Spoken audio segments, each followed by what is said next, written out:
Bajé del avión con una certeza casi ofensiva. Aquí celebran el festival más idiota del planeta, y para festejarlo hay que estar un poco loco. Y lo peor es que, durante los primeros 5 minutos, esa certeza se me confirmó con una escena que todavía me da una mezcla de risa y repelús. Imagínate esto: calor húmedo pegado a la piel, olor dulce a plátano aplastado y tierra, gente gritando como si estuviera viendo una final, y de pronto, un tipo se tumba encima de 2 troncos de banano amarrados con cuerda, se abraza a ellos como si fueran su última esperanza, y se lanza por una ladera que parece una pared. No desliza, se dispara. Sus ojos se abren como platos, las rodillas le vibran, la piel se le llena de barro y hojas, y tú, turista civilizado, con tu botella de agua y tu seguro de viaje, solo puedes pensar: esto es una estupidez peligrosísima. Y entonces pasa lo que te engancha.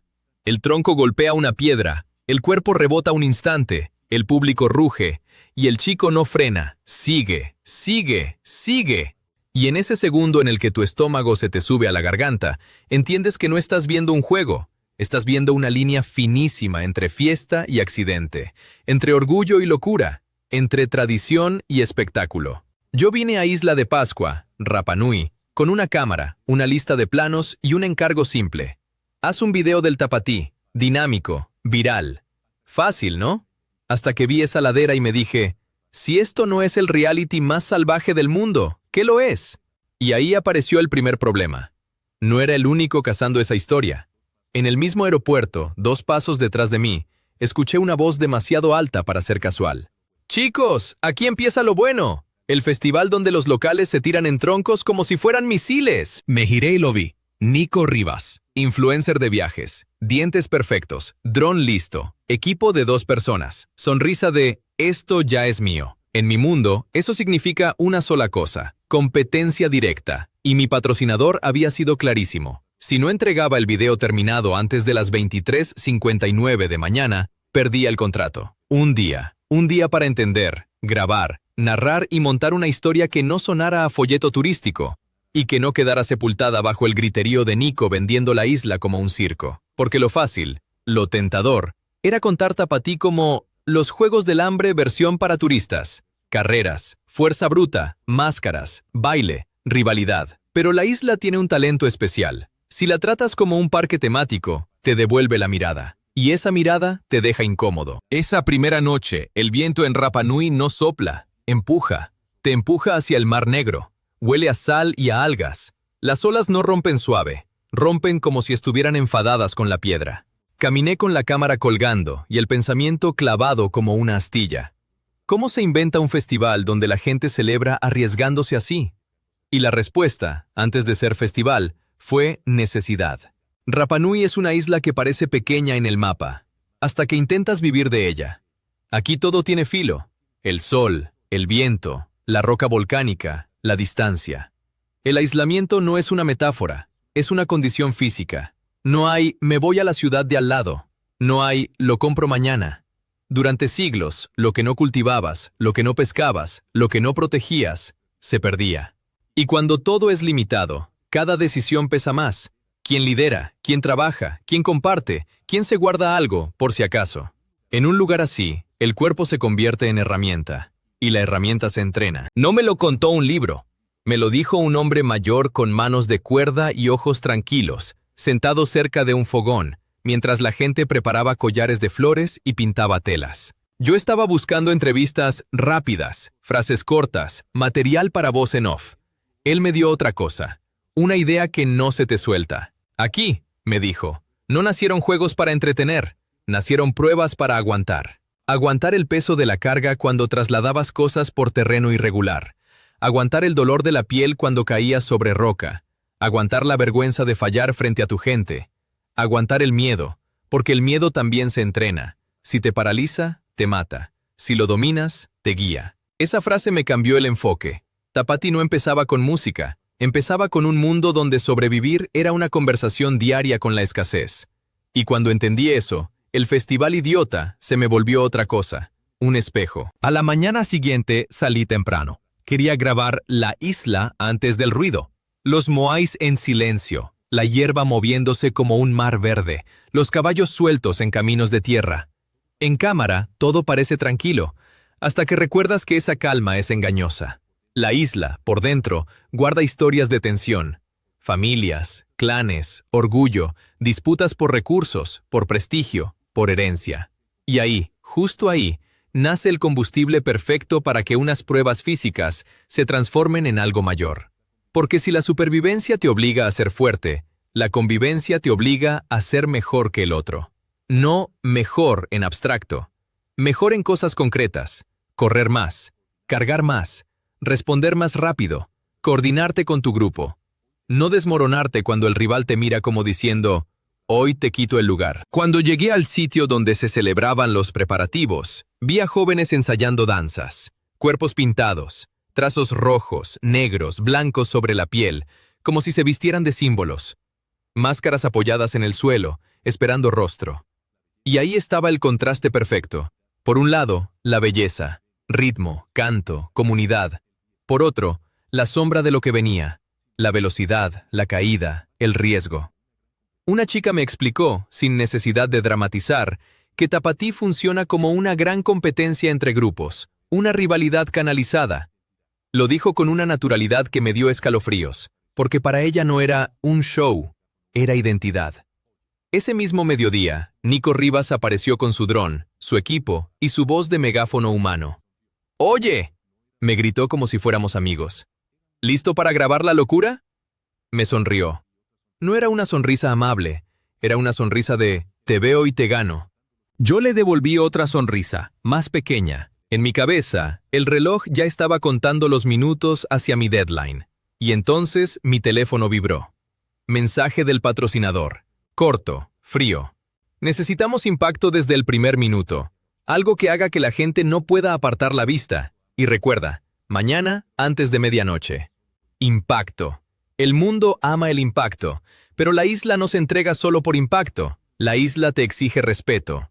Y te cobra por superficial. Ahí vino el primer giro.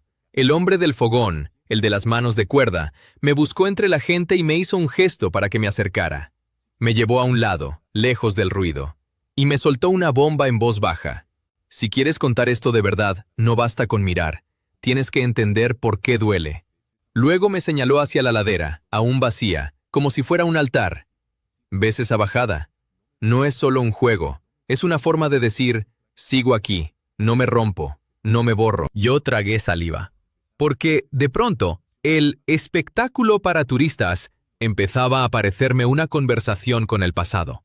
Y el pasado aquí no es decorado, es presencia. Esa tarde, mientras grababa planos de detalle, manos trenzando fibras, pies descalzos pateando tierra, pintura sobre la piel como una segunda sangre, sentí que alguien me observaba. No era paranoia, era Nico.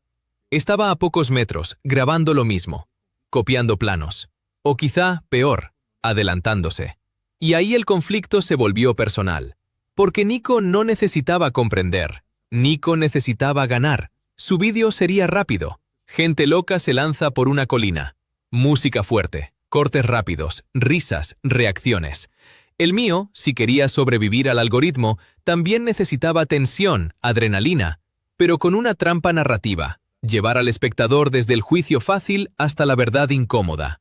Solo que yo tenía un problema, el tiempo, un día, y el Tapatí no espera a nadie. Cuando cayó la noche, me senté frente al mar con la cámara apagada, porque hay cosas que no se graban, se sienten. El océano estaba tan oscuro que parecía tinta derramada. En la distancia, la música subía y bajaba como una respiración. Pensé en el primer impulso con el que llegué, esto es idiota. Y me dio vergüenza, no porque el riesgo no sea real, lo es, sino porque mi mirada inicial era la mirada fácil, la que reduce todo a meme. Y justo cuando estaba en ese punto, cuando creía que había encontrado el enfoque serio, mi teléfono vibró otra vez. Esta vez no era el patrocinador, era un mensaje desconocido. Una sola frase. Si quieres filmar el Hackapay mañana, más te vale estar en la colina antes que Nico, porque hoy él ya habló con gente para bloquearte. Se me heló el estómago. ¿Bloquearme? ¿En serio? Esto se había convertido en una carrera sucia. Miré hacia la zona del festival. Luces, sombras, gente moviéndose como un organismo vivo. Y de pronto vi la historia como si ya estuviera montada. Yo corriendo cuesta arriba con el equipo, Nico sonriendo abajo con su dron, el público rugiendo, y en medio, una tradición que no le debe nada a ninguno de los dos, pero que puede ser mal contada por cualquiera. Ahí entendí el verdadero reloj. No era solo mi deadline, era algo más cruel y más simple. En una isla donde el pasado pesa, el que cuenta primero muchas veces se queda con la versión que todos repiten. Me levanté, guardé el teléfono, me colgué la cámara y caminé hacia la oscuridad donde la colina esperaba como una amenaza. Si Tapati nació de la necesidad de aguantar, mi historia, la de este video, acababa de encontrar su propia prueba de aguante. Porque mañana, antes de que el sol esté alto, yo tendría que estar arriba, respirando polvo, escuchando el rugido de la gente, y decidiendo si iba a contar esto como un chiste viral o como lo que realmente es. El resultado de siglos de tensión, orgullo y supervivencia. Y si me equivocaba, Nico no solo me ganaba a mí, le ganaba a la verdad. La colina me esperó toda la noche como una boca abierta. Dormí mal, con el zumbido del viento colándose por cualquier rendija, y con esa frase clavada en la cabeza. El que cuenta primero se queda con la versión que todos repiten. A las 5 y algo, cuando el cielo todavía era una mezcla sucia de negro y azul, me puse las zapatillas sin encender la luz, agarré la cámara y salí. No iba a la ladera todavía, no aún. Si quería filmar el Hacapey con respeto y con ventaja, necesitaba algo más peligroso que la bajada, necesitaba el origen. Porque si Tapatí fuera solo una fiesta de gente tirándose por un cerro, Nico me ganaba en 10 minutos. Él tiene el dron, el montaje agresivo y el talento de convertir cualquier cosa en circo. Yo tenía que llegar a donde él no llega, a la historia que late debajo de la pintura, debajo del canto, debajo de la risa. Y aquí, en Rapa Nui, la historia no está en un solo lugar. Está escondida en voces, en pausas, en la forma en que una persona mira el suelo antes de responderte. Me citaron en una casa baja, de madera, con un patio donde colgaban telas de colores y se secaban hojas al sol. Había café fuerte, dulce y un silencio raro, ese silencio que no es vacío, sino cuidado. Como si cada palabra tuviera que pasar un filtro antes de salir. El hombre del fogón estaba ahí. Me hizo sentar, me ofreció una taza y sin preámbulos, como si leyera mi ansiedad, me dijo: «¿Tú crees que esto viene de un pasado muy antiguo?» Y sí, pero Tapatí, como fiesta con nombre y calendario, es más joven de lo que imaginas. Esa frase fue mi primer golpe. Porque todo el mundo vende Tapatí como ancestral en el sentido turístico, como si hubiese existido siempre, inmutable, desde que el primer Moai abrió los ojos. Pero él me estaba diciendo otra cosa, que el espíritu es viejo, sí, pero la forma fue una respuesta a un momento específico, un acto de supervivencia cultural. Y ahí empezó la historia, no como un dato, sino como una película que alguien te cuenta al oído. Me habló de tiempos en los que la isla se sentía más pequeña, no por el mapa, sino por la presión. Días en los que ser Rapa Nui podía volverse una palabra incómoda fuera de casa. Días en los que el idioma se escondía para no meterse en problemas. Días en los que la juventud miraba al continente como quien mira una puerta de salida, y esa mirada dolía. Cuando una cultura siente que se le escapan los dedos, me dijo, hace dos cosas, se rompe o se reinventa. Tapatí fue eso. Reinvención con dientes. Primero, no era el monstruo alegre que ves hoy, con semanas de actividades, visitantes y banderas. Primero fue una idea casi desesperada. Hagamos un tiempo para nosotros, para recordar quiénes somos, para que nuestros niños no crezcan sin saber cantar, sin saber bailar, sin saber contar historias con las manos. Y aquí viene el detalle que, contado en pantalla, te eriza la nuca. No comenzaron con discursos, comenzaron con competencias. Porque en una isla donde el cuerpo fue herramienta, la memoria también se defendía con el cuerpo. Si querían que los jóvenes se quedaran, que se sintieran parte, necesitaban algo que no se pudiera ignorar: orgullo, adrenalina, pertenencia. El hombre tomó un palito y dibujó en la tierra una línea. A la izquierda, un grupo. A la derecha, otro. Se formaron alianzas, familias, equipos. Llámalos como quieras. La idea era simple. 2 lados, 2 colores, 2 energías. Y en medio, pruebas. No solo para ganar, para demostrar. Mi gente todavía está aquí. Eso me dio el espejo perfecto con mi presente. Yo contra Nico, pero multiplicado por generaciones. Le pregunté por el Hackapay. ¿Por qué alguien inventaría algo así? Deslizarse en troncos de banano por una pendiente que parece un castigo. El hombre se rió una sola vez, seco, como si la risa fuera un cuchillo que abre la verdad. Porque la vida aquí, durante mucho tiempo, ya era una pendiente. Y entonces me soltó una versión que, si la cuentas bien, es un puñetazo narrativo. Me dijo que el Hackapay, mucho antes de ser atracción, era una prueba de valentía asociada a la transición entre juventud y adultez. Una forma de decir, no soy un niño. No se trataba de morir, se trataba de no retroceder. En una comunidad pequeña, donde todos se conocen, la reputación no es una foto, es una marca. Había jóvenes que, cuando llegaba el momento de demostrar fuerza o valor, no podían esconderse. Aquí no existe el anonimato, me dijo. Si fallas, te miran. Si te rindes, lo recuerdan. Lo dijo sin crueldad. Lo dijo como quien describe el clima. Y mientras hablaba, yo veía imágenes. Una ladera más salvaje que la de hoy, sin público ordenado, sin cámaras, sin música de fondo. Solo gritos, polvo, troncos frescos cortados a machete, fibras tensas, manos temblando. Luego vino el primer gran giro de la historia. Tapatí no inventó las pruebas, las reunió como si armara una armadura. Muchas competencias existían como prácticas, retos, tradiciones dispersas. Tapatí las juntó, les dio escenario, les dio rivalidad organizada. Como si la isla hubiera dicho, si el mundo nos mira, que nos mire en nuestros términos. Pero el hombre no me dejó quedarme en lo épico, me bajó de golpe a lo incómodo. También hubo miedo. Hubo quienes dijeron, esto va a salir mal. Hubo gente que quiso prohibirlo, suavizarlo, hacerlo más seguro, más presentable. Ahí está la tensión que pocos turistas perciben. Tapatí no es solo fiesta, es negociación constante entre riesgo y orgullo, entre mostrar y proteger, entre tradición y espectáculo. ¿Y qué pasó?, pregunté. Pasó que la isla se plantó. Y entonces me contó una escena que parecía escrita para cine. Un año temprano, en el que cierta autoridad externa, no me dio nombres y yo tampoco los pedí, quiso cortar algunas pruebas porque daban mala imagen y eran peligrosas. Y la respuesta local no fue un discurso, fue más fría y más fuerte. Dijeron, peligroso es que nuestros niños crezcan sin saber quiénes son. Esa frase me dejó sin aire. Porque en un video, peligro suele significar sangre, velocidad, impacto. Aquí, peligro también significaba olvido. En ese momento, mi teléfono vibró. Miré. 9:12. Otro mensaje del patrocinador. Necesitamos material fuerte antes del mediodía. Me reí solo, sin humor. El reloj era un animal mordiéndome los talones. Le pedí al hombre algo concreto. Cuéntame cómo fue la primera vez que Tapatí se sintió como Tapatí. No como idea, como fuego. Me miró como si evaluara si yo merecía la respuesta. Y me la dio, pero no como una fecha, como una historia de gente. Dijo que al principio todo era más improvisado. Los equipos se formaban con orgullo familiar, con bromas pesadas, con esa rivalidad que puede ser juego y guerra al mismo tiempo. Los jóvenes pintaban sus cuerpos no para salir bien en cámara, sino para sentirse otros, guerreros, espíritus, ancestros.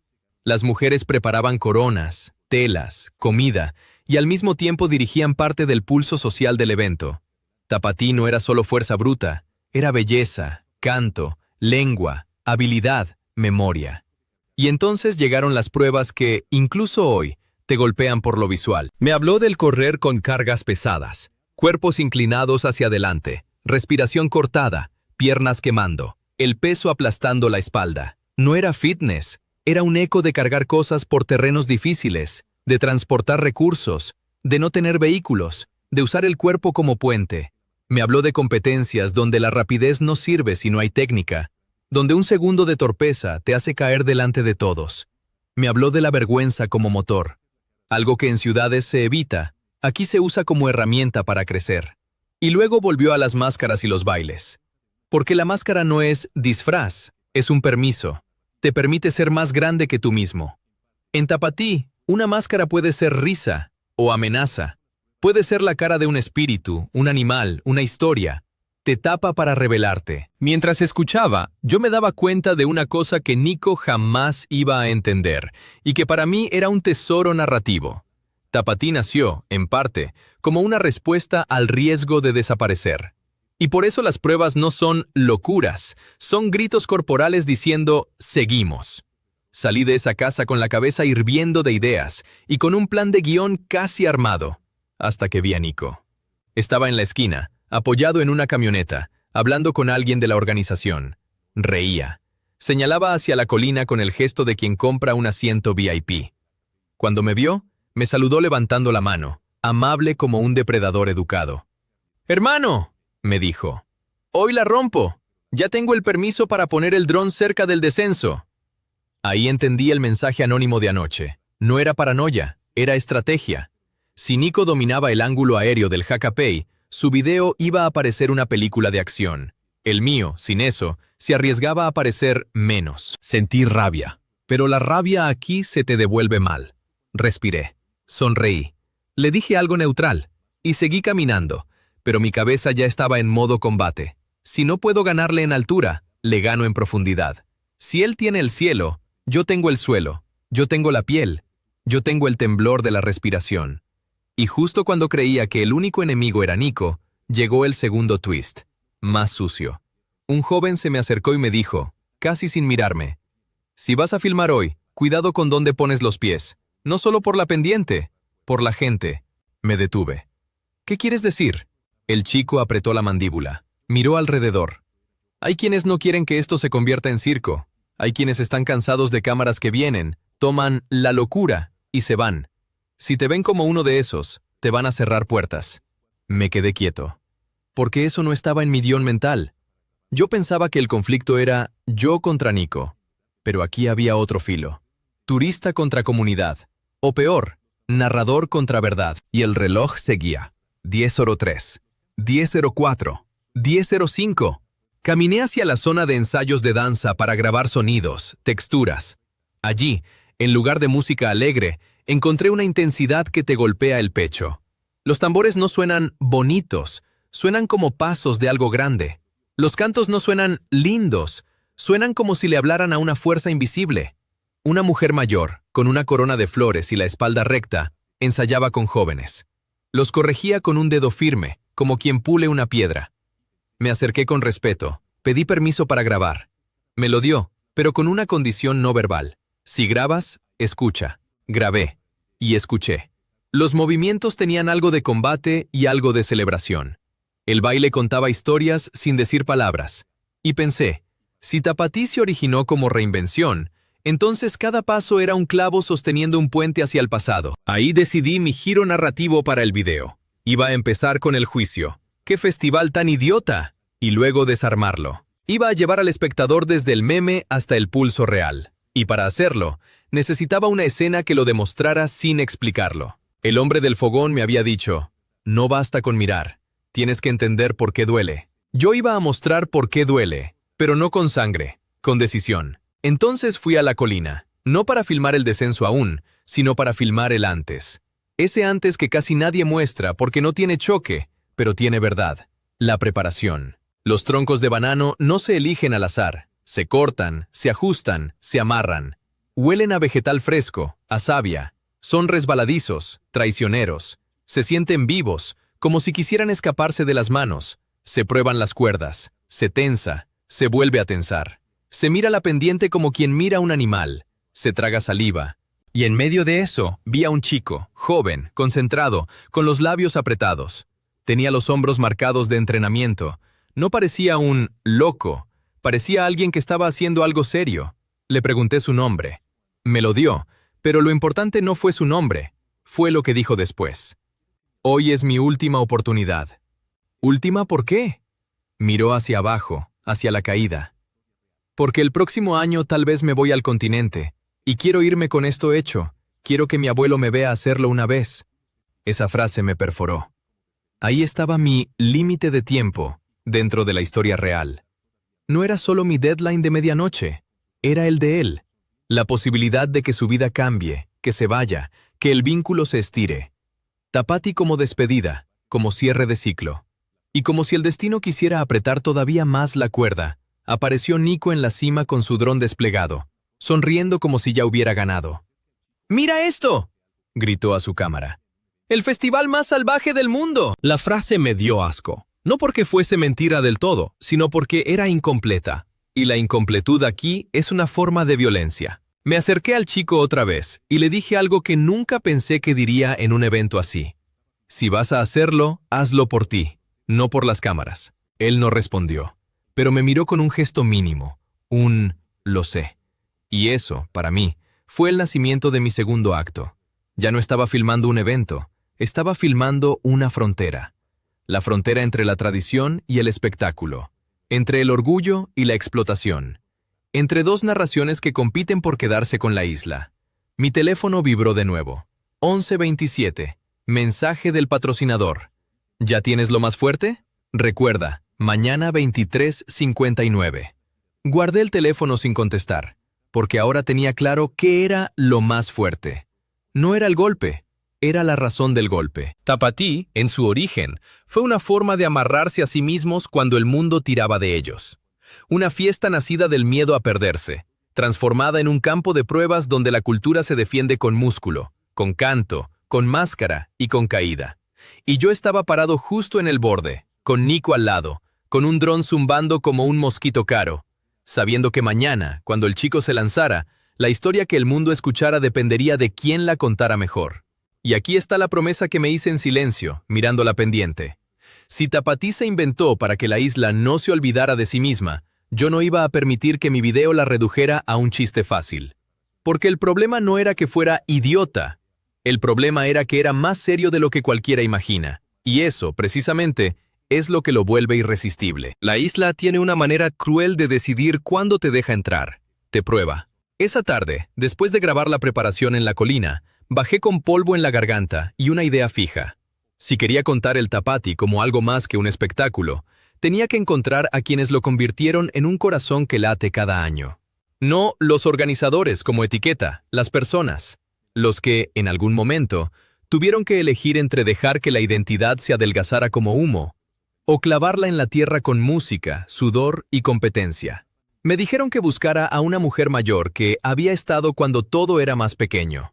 No me dieron su dirección como quien entrega una coordenada, me la dieron como quien entrega un secreto, con medias frases, con gestos, con pregunta por el camino de los eucaliptos, la casa con piedras negras en la entrada. En Rapa Nui, la información no se suelta, se comparte. Cuando llegué, me recibió un perro viejo que ni ladró. Solo me olfateó con esa sabiduría cansada de los animales que ya lo han visto todo. La casa era baja, cálida, con paredes que guardaban el olor de años de cocina y lluvia. En el patio, colgaban telas como banderas domésticas. Y ahí estaba ella, pelo canoso recogido, manos pequeñas, mirada afilada. No voy a decir su nombre real aquí. No porque sea un secreto oscuro, sino porque su historia no pertenece a mi cámara ni a mi guión. La llamaré Mara. Mara me miró como se mira a alguien que viene a sacar contenido. ¿Vienes por la colina?, me preguntó sin saludo. La honestidad me salió antes que la diplomacia. Vine por el Tapatí y por la verdad. Ella soltó una risa corta, casi un chasquido. La verdad siempre llega tarde. Siéntate. Me senté. Ella sirvió algo caliente. No era café, era una infusión con un amargor suave. Me calentó el pecho. Me miró la cámara en mis manos como si fuera un animal nervioso. ¿Sabes por qué empezamos?, dijo. Y la palabra empezamos me golpeó fuerte. Porque un día nos dimos cuenta de que los niños repetían canciones de afuera, pero ya no podían cantar las nuestras sin trabarse. Silencio. Y eso duele más que una caída. Yo asentí. Ella no necesitaba mi aprobación, necesitaba mi atención. Mara habló de un tiempo en el que todo se sentía en disputa. No solo la tierra, también el idioma, los nombres, incluso la manera de moverse. Me describió una escuela donde se corregía la lengua como si fuera un error, donde algunos jóvenes se acostumbraban a esconder lo propio para encajar. Me lo contó sin dramatismo barato, con esa calma que solo existe cuando ya lloraste lo suficiente por algo y te queda la parte dura, la decisión. Había fiestas, claro, siempre hubo, pero eran como fogatas pequeñas, y un día alguien dijo, necesitamos una hoguera. Y ahí entran los héroes de los que nadie habla en las postales. No héroes con capa, héroes con agujas, con tambores, con voz ronca, con rodillas raspadas. Mara me nombró uno por uno, a los tipos de personas que sostienen un renacimiento. La maestra que se negó a que la lengua se volviera una pieza de museo. No tenía grandes recursos, tenía una tiza, una sala y terquedad. Enseñaba palabras como quien entrega agua, no para aprobar un examen, sino para que la garganta recuerde. Me dijo que esa maestra iba por las casas preguntando a los mayores por cantos antiguos, por cuentos, por significados. Si no lo escribimos, se va, decía. Y la gente se reía. ¿Quién necesita escribir lo que siempre estuvo ahí? Hasta que entendieron que lo siempre también se puede romper. El tallador que convertía la madera en caras, y las caras en historia. Un hombre con dedos manchados de resina y ojos serios. Si un niño ve una máscara y no sabe qué representa, esa máscara es solo decoración, repetía. Él insistió en que Tapatí no fuera solo competencia física. Tenía que ser también competencia de arte, de símbolos, de identidad visible. Su taller olía a madera húmeda y humo, y de ese taller salieron miradas que aún hoy aparecen en la fiesta. Rostros que asustan y seducen, que parecen reírse de ti y a la vez protegerte. La bailarina que, según Mara, fue la primera en decir una frase peligrosa. Si vamos a hacerlo, hagámoslo grande. Peligrosa porque grande significa exposición, y exposición significa que otros te miran, y que la mirada de afuera, a veces, convierte lo sagrado en entretenimiento. Pero esa bailarina entendía algo. Una cultura que se encoge por miedo, también se apaga. Ella quería que los jóvenes sintieran el baile como una llama, no como una obligación. Ensayaba hasta que los pies sangraban, pero no lo contaba como sacrificio, lo contaba como orgullo.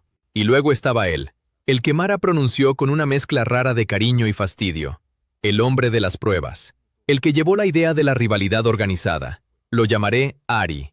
Ari era joven entonces, muy joven. De esos que tienen energía para 10 vidas y problemas para una. Le gustaba correr, competir, provocar. Según Mara, Ari era el tipo que, si un día decía, vamos a hacer algo, no preguntaba permiso, empezaba y ya. No era un villano, era un motor, y los motores queman cosas si nadie controla el fuego. Ari dijo, si queremos que la juventud venga, hagamos que quieran ganar.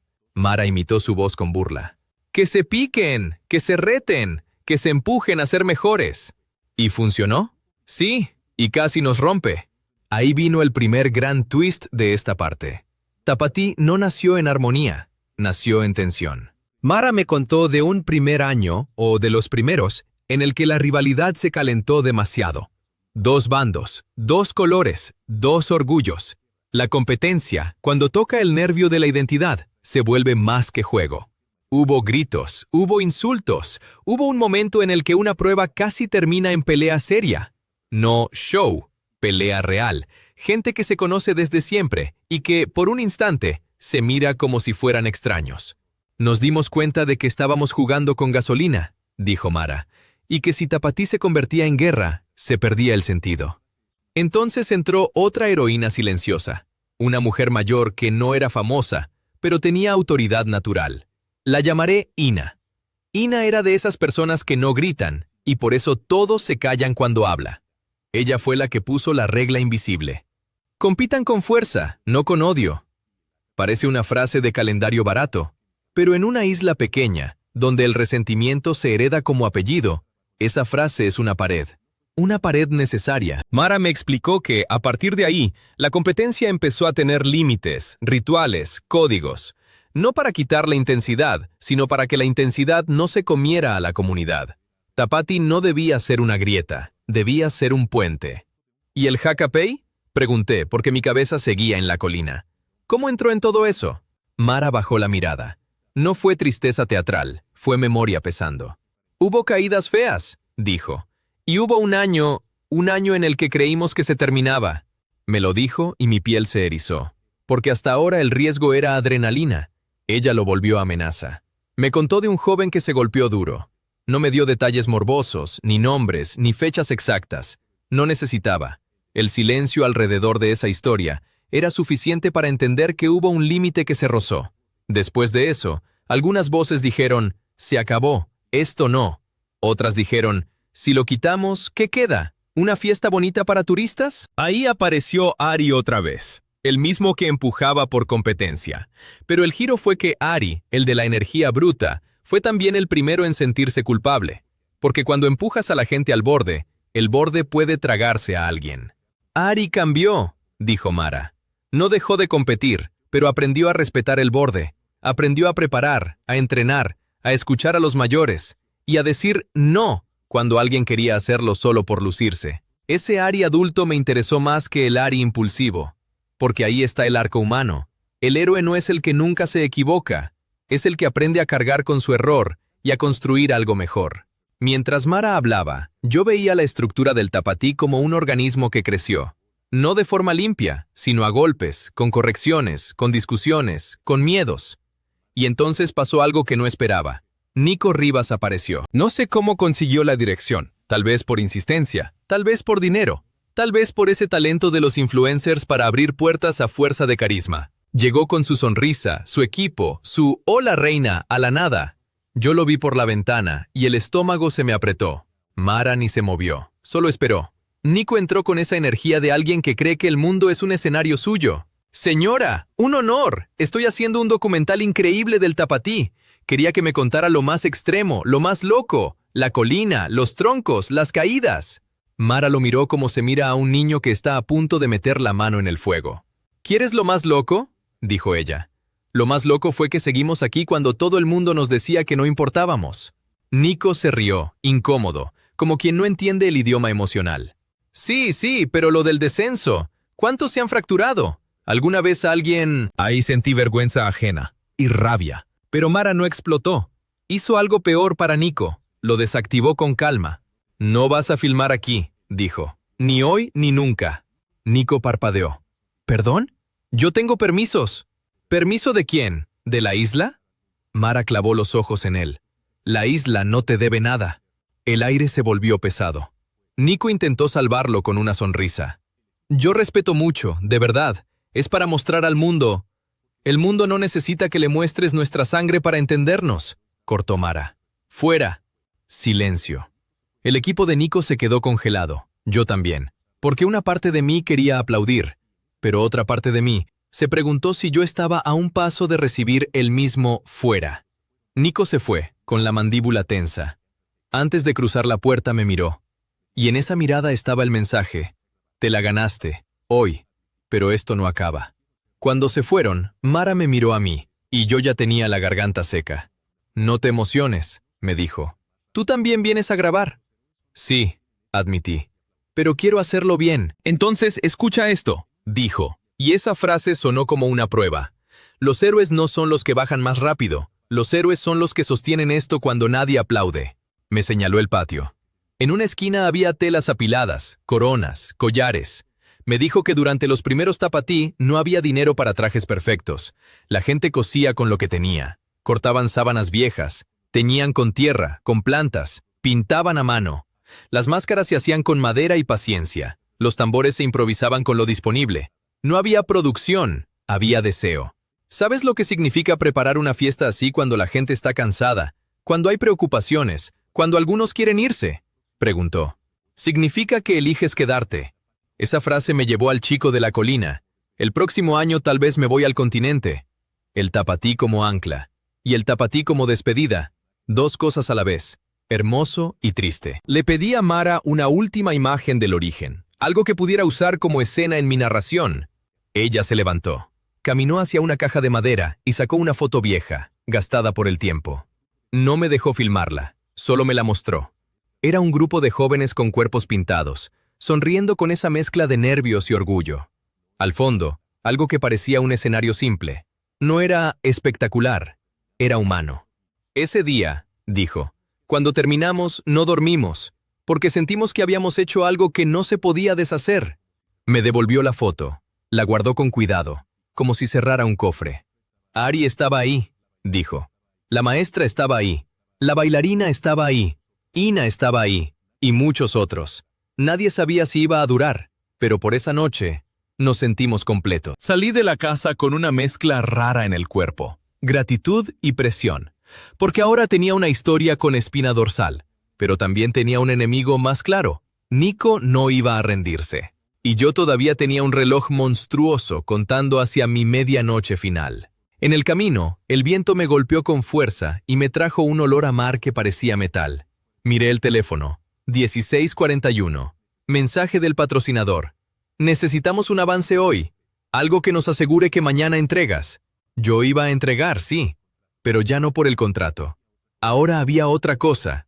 Si yo contaba Tapatí como un circo, traicionaba a Mara. Si lo contaba como un sermón, aburría a la audiencia y perdía la batalla del algoritmo. Tenía que hacer lo imposible, hacer que la verdad sea adictiva. Y ahí llegó el último twist de esta parte, el que me apretó el pecho como un puño. El mensaje anónimo de la noche anterior no venía de un fan ni de un chismoso. Me lo confesó alguien al atardecer, cerca de la colina, cuando volví a grabar el lugar desde abajo. Era el chico que iba a deslizarse, el de mi última oportunidad. Se acercó, sin cámara, sin pose. Fui yo, dijo. ¿Tú qué? El mensaje, te lo mandé yo. Me quedé helado. ¿Por qué? Se encogió de hombros, pero en sus ojos había algo serio. Porque Nico vino a hablar conmigo. Quería que me lanzara 2 veces, para su dron, para su toma. Se me secó la boca. ¿Y tú? Le dije que no, y se rió, como si mi no fuera parte del show. Me miró, con una mezcla de rabia y vergüenza. No quiero ser un clip, quiero ser... Buscó la palabra. Una historia. Ahí entendí. El héroe moderno del Tapatí no era solo el fundador, ni la maestra, ni la bailarina. Era este joven, parado entre 2 mundos. El mundo de la tradición y el mundo del contenido. El mundo que le pide que honre a su abuelo, y el mundo que le pide que se rompa para entretener. Mañana lo haré una vez, dijo. Y ya. Lo miré. Y el reloj, por primera vez, dejó de ser solo mi enemigo. Se volvió el suyo también. Porque él tenía su propio límite, una bajada, una oportunidad, un instante para ser visto como él quería, no como Nico quería. Y yo, con mi cámara, con mi guión en la cabeza, con la presión del patrocinador, supe que el verdadero clímax estaba servido. Mañana no iba a ser solo el festival, iba a ser una pelea por el significado, una pelea por la dignidad, una pelea por la historia que quedaría. Y si yo fallaba, no perdía solo un contrato, perdía la oportunidad de contar Tapatí como lo que realmente es. Una cultura que, para no desaparecer, aprendió a bailar con el riesgo sin volverse esclava del espectáculo. Amaneció con un cielo que parecía recién lavado por el viento. Ese viento que aquí no acaricia, te empuja, te revisa los bolsillos, te despeina la dignidad. Y abajo, en el pueblo, el Tapatí despertaba como despierta un animal grande. Primero un murmullo, luego pasos, después tambores, y al final un rugido de gente que ya no es gente suelta, sino una sola masa respirando al mismo ritmo. No hay un inicio limpio, con una voz por megáfono diciendo, «Bienvenidos». Empieza cuando ves el primer cuerpo pintado cruzando una calle de tierra con la naturalidad de quien va al supermercado, solo que encima lleva símbolos, líneas y puntos que parecen mapas de una memoria antigua. Empieza cuando sientes el olor a flores recién cortadas mezclado con humo de comida. Empieza cuando un niño corre con una máscara colgándole del brazo, y la máscara no parece juguete, parece un rostro esperando turno. Yo llegué temprano, con el estómago vacío y el cerebro lleno de relojes. Me quedaban menos de 24 horas para entregar el video, y el patrocinador quería impacto desde el minuto 1. Pero ahora yo quería otra cosa. Impacto, sí, pero que golpeara donde duele de verdad. La primera escena que filmé no fue una caída ni una carrera. Fue un gesto. 2 grupos se alineaban con colores distintos. No uniformes perfectos, sino telas, coronas, pinturas que se reconocen como banderas sin necesidad de ser banderas. En medio, las candidatas que representan a cada lado. No desfilaban como modelos, caminaban con una calma tensa, como si llevaran algo pesado en el pecho. El orgullo de su gente, la presión de ser la cara, la responsabilidad de sumar puntos con su equipo. A su alrededor, los tambores marcaban un pulso que no te deja quedarte fuera. Aunque seas turista, aunque seas cámara, el ritmo te mete dentro. Y allí estaba Nico, con su dron ya en el aire, su equipo moviéndose como una coreografía de producción. Él apuntaba al show, yo apuntaba al temblor detrás del show. Cuando nuestras miradas se cruzaron, me hizo un gesto mínimo. Hoy te entierro. No lo dijo con la boca, lo dijo con el cuerpo. El Tapatí, hoy, funciona como una gran batalla ritual. No batalla de armas, batalla de habilidades. En un lado, fuerza y velocidad, correr con carga, competir con el cuerpo como si la piel fuera tambor. En otro lado, destreza y belleza, danza, canto, máscaras, pintura, artesanía. Y lo más interesante es que todo cuenta, no solo quién es más rápido o más fuerte, sino quién representa mejor una historia, quién enciende más a su gente, quién logra que el público grite con el pecho y no solo con la garganta. Esa mañana las pruebas empezaron antes de que el sol se pusiera serio. Vi carreras donde el peso no era simbólico, era real, aplastando hombros, doblando espaldas, haciendo que cada paso fuera una negociación con el dolor. Vi piernas tensas como cuerdas. Vi miradas fijas en un punto que solo ellos veían. Vi gente animando a los suyos con gritos que sonaban a desafío y a abrazo al mismo tiempo. Y entonces entendí algo que, si lo dices en voz alta, suena cruel. Aquí el cansancio no es excusa. El cansancio es parte del lenguaje. En el mismo espacio donde unos competían, otros preparaban coronas, cosían, pintaban, ataban fibras, arreglaban máscaras. El tapatí no es «vamos a ver quién gana», es «vamos a ver si nuestra cultura puede sostenerse en vivo, delante de todos, sin volverse un decorado». Los turistas miraban con esa mezcla de fascinación y desconcierto, algunos con respeto genuino, otros con sonrisa de zoológico. Y yo notaba, en cada esquina, esa tensión invisible que me advirtió el chico. Si te comportas como quien viene a consumir lo exótico, te cierran el mundo con una sola mirada. Por eso, cuando vi una escena pequeña, una mujer ajustándole la corona a otra, con dedos cuidadosos, como si estuviera enderezando algo más que flores, la filmé como si fuera una batalla. Porque lo era. A media mañana, el aire se volvió más caliente. La gente ya estaba sudando antes de moverse. Las pinturas brillaban sobre la piel. Las sombras eran cortas. Los tambores no paraban. Y en ese punto, cuando la fiesta ya se sentía imparable, apareció la primera amenaza real del día. El viento cambió. No cambió un poco. Cambió como cambia un humor peligroso. Soplaron ráfagas más fuertes, levantando polvo, haciendo que las telas golpearan como latigazos. Vi cómo algunos miraban hacia la colina, y esa mirada fue como una señal. Si el viento se pone feo, el descenso se vuelve otra cosa. Y el descenso, hoy, no es un acto aislado. Es uno de esos momentos que condensan todo. El riesgo, el orgullo, la multitud, la imagen que el mundo se lleva. Es donde el turista siente que está viendo los juegos del fin del mundo. Y el Rapa Nui siente otra cosa. Un hilo tenso entre pasado y presente. Yo busqué al chico, el de mi última oportunidad. Le diré Tane, porque su nombre real tampoco me pertenece. Lo encontré lejos del ruido, sentado, concentrado, con las manos en las rodillas. A su lado, 2 troncos de banano amarrados, brillantes por la savia, esperando como un animal sin ojos. Tane no hablaba, respiraba. Me acerqué sin invadir, sin cámara encima de su cara. Le pregunté si estaba bien. «Estoy listo», dijo, pero su voz no sonó valiente, sonó humana. Y ahí estaba su límite de tiempo, latiendo como una bomba suave, una sola bajada, una sola. Mientras tanto, Nico hacía lo contrario, lo volvía show. Lo vi intentando calentar a la gente, hablando a su lente como si el festival existiera para su canal. Se acercó a otros participantes, les prometía hacerlos virales. Algunos se reían, otros lo esquivaban como se esquiva a alguien que huele a problema. Yo intenté no mirarlo, pero la competencia estaba en el aire como electricidad. Él tenía la espectacularidad, yo tenía la historia. Y el mundo, cruel, a veces premia solo lo primero. Al mediodía, el tapatí cambió de textura. Los deportes se mezclaron con el arte. Las danzas empezaron a ocupar el escenario como si el suelo mismo se transformara. Y ahí, el festival muestra una cara que desarma al turista que vino a ver locuras. Coreografías precisas, cantos que parecen venir de abajo de la tierra, cuerpos moviéndose con una fuerza que no es solo física, sino simbólica. Las máscaras entraron como un golpe visual. No son bonitas en el sentido cómodo, son intensas. Algunas parecen burlarse de ti, otras parecen juzgarte. Algunas tienen algo animal, otras algo ancestral. Ver a un grupo danzar con máscaras es como ver a la isla ponerse otra piel para recordarte que no estás en tu casa.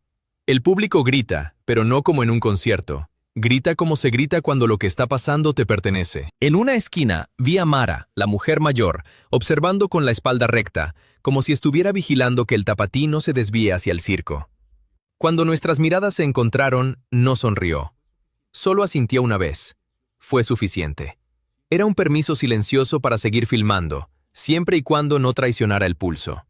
Y entonces, justo cuando todo parecía fluir, llegó el segundo twist del día. Una discusión breve, tensa, cerca de la organización. Gente mirando hacia el cielo, hacia el viento, hacia la colina. No escuché todas las palabras, pero entendí el subtexto. Podrían suspender o retrasar el descenso si las condiciones empeoraban. Para un turista, eso es decepción. Para mí, eso era una catástrofe narrativa y logística. Mi video necesitaba el clímax. Mi deadline no se movía. Y para Tane, el retraso podía significar perder su momento, o hacerlo en condiciones que lo vuelvan más peligroso. Lo busqué otra vez. Esta vez lo encontré de pie, con el cuerpo tenso, mirando a lo lejos. Si lo cancelan, empezó a decir. No terminó la frase, pero la frase terminó sola en mi cabeza. Si lo cancelan, pierdo mi última oportunidad. Allí el tapatí se volvió brutal de una forma nueva. No por la velocidad, sino por la incertidumbre. La tarde avanzó con otras competencias, y cada una era una escena distinta del mismo mensaje. Aquí se compite para contar quién eres. Vi pruebas de resistencia donde el cuerpo se vuelve una cuerda a punto de romperse. Vi gente correr con cargas, vi hombros hundidos, vi manos apretadas, vi dientes mordiendo el aire. Vi la cooperación escondida dentro de la rivalidad, alguien de un equipo ayudando a otro a levantarse, rápido, para que la competencia siga con dignidad. Porque aquí, si el rival cae, te gana la vergüenza, no el orgullo. Mientras filmaba, mi batería empezó a morir. Mi tarjeta de memoria se llenaba. Sentí el pánico técnico. Ese pánico ridículo que, sin embargo, puede destruir semanas de trabajo. Cambié baterías como quien recarga un corazón. Guardé tarjetas como quien guarda oro. Y en medio del caos, el patrocinador mandó otro mensaje. ¿Dónde está el avance? Lo ignoré. No por rebeldía, por supervivencia. Y entonces llegó el anuncio. No fue un anuncio formal, fue un movimiento colectivo. La gente empezó a caminar en dirección a la colina, como si una marea humana hubiese decidido subir. Los tambores se hicieron más densos, las voces más altas, el aire más pesado. Subimos. La pendiente se veía más grande desde abajo, y cuanto más te acercas, más te das cuenta de lo absurdo y lo real al mismo tiempo. Porque una cosa es saber que alguien se desliza en troncos, otra cosa es ver el ángulo, ver las piedras, ver el polvo, ver que si fallas, no hay reiniciar. Arriba, la cima era un hervidero. Personas ajustando cuerdas, revisando troncos, hablando rápido. Se escuchaba el sonido seco de fibras tensándose. Se olía la savia de banano, dulce y pegajosa, mezclada con sudor. El viento seguía, impredecible, como si también quisiera competir. Nico se colocó con su dron en posición privilegiada. Sonreía. Su equipo contaba atrás para su propio show. Se notaba. Él ya se veía publicando el clip. Yo me puse abajo, a un lado, donde pudiera captar el rostro antes de lanzarse. El temblor en las manos. El instante en que el mundo se vuelve estrecho. Tane apareció. No apareció como un héroe de película. Apareció como un chico con el corazón golpeándole las costillas. Su pecho subía y bajaba rápido. Sus ojos estaban concentrados en un punto que no era el público ni las cámaras. Era el vacío. Se tumbó sobre los troncos. Se abrazó a ellos con una fuerza que no era teatral, era biológica. La fuerza de quien entiende que el objeto debajo de ti es tu única tabla. Y ahí pasó lo que no esperábamos. El viento pegó una ráfaga fuerte. Justo cuando Nico subió un poco más el dron para agarrar la toma épica, la ráfaga lo agarró como si fuera un insecto. El dron se inclinó, corrigió, zumbó desesperado, y en un segundo que se sintió eterno, perdió estabilidad y se fue hacia un costado. Se escuchó un grito colectivo. El dron cayó, golpeó, rebotó y desapareció entre polvo y gente. Nico se quedó pálido. Su sonrisa murió. Y yo, por un instante, sentí esa satisfacción fea del competidor. Te lo mereces. Pero esa satisfacción duró lo que dura un pestañeo, porque el verdadero centro no era Nico. El verdadero centro era Tane. Le dieron la señal. El mundo se quedó quieto. Y Tane se lanzó. El tronco no desliza suavemente. Se dispara, se sacude, chilla contra la tierra. Hay un sonido áspero, como si el suelo protestara.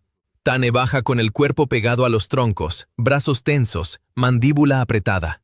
Las piernas vibran, no por miedo, sino por impacto.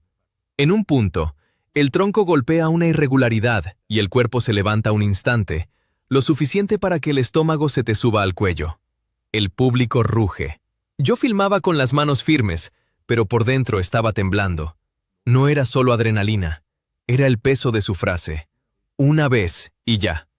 Tane siguió bajando. El polvo lo tragaba. El mundo se volvió velocidad y ruido. Vi cómo su cara cambiaba en medio de la bajada, del miedo al foco, del foco al instinto puro. Y entonces, casi al final, pasó el susto grande.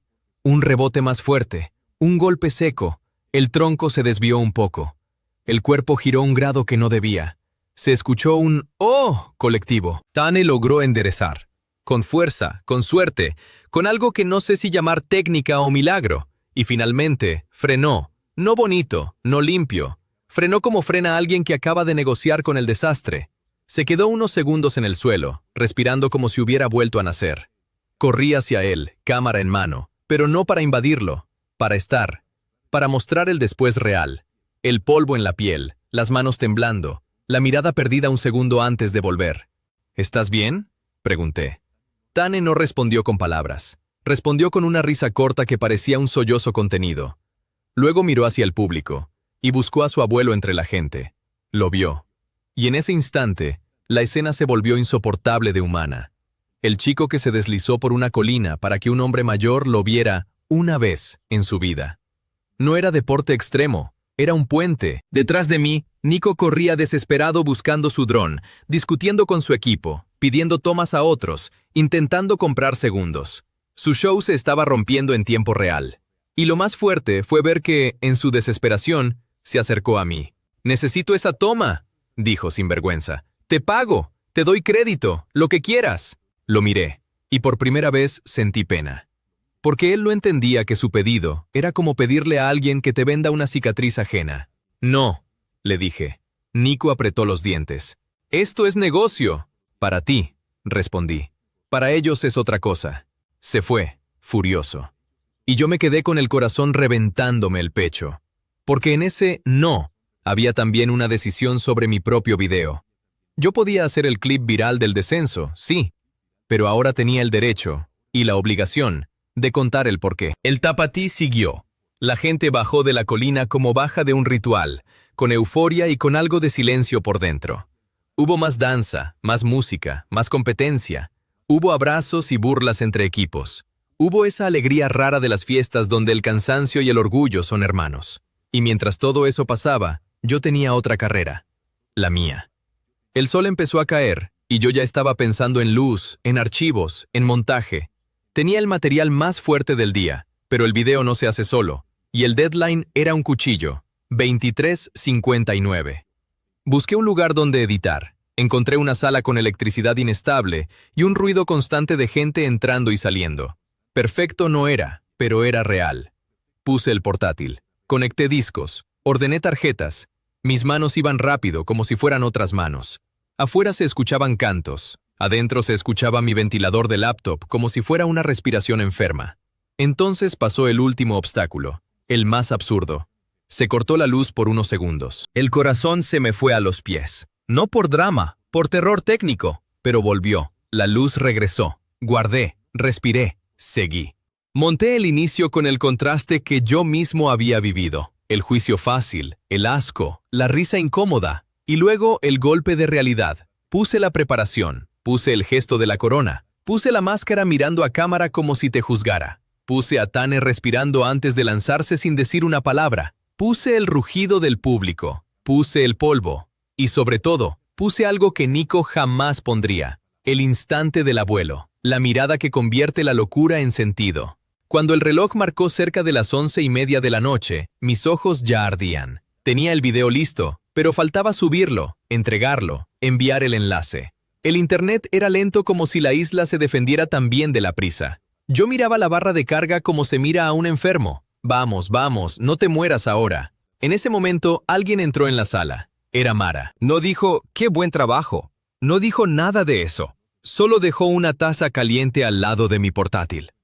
Para que no te desmayes, dijo. Yo la miré sorprendido, y ella, sin sonrisa, soltó la frase final. la que me cerró el círculo sin necesidad de cerrar nada.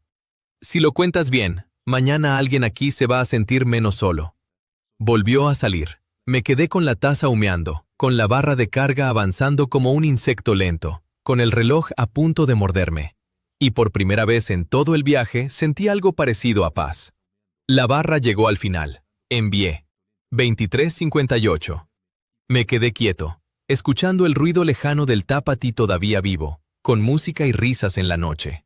Afuera, el viento seguía empujando la isla como si quisiera moverla del sitio, y la isla seguía ahí, firme, celebrándose a sí misma con pruebas que parecen idiotas para quien mira desde lejos. Hasta que te acercas lo suficiente para ver que, en realidad, son una forma de decir, no nos borran. Y si tú, que estás viendo esto, llegaste pensando, ¡qué estupidez! Perfecto. Eso era el anzuelo. Pero ahora ya lo sabes. Lo verdaderamente peligroso no es deslizarse en troncos. Lo verdaderamente peligroso sería que un día no hubiera nadie para hacerlo. Nadie para bailar, nadie para cantar, nadie para ponerse una máscara y recordar que debajo de la piel también se hereda una historia.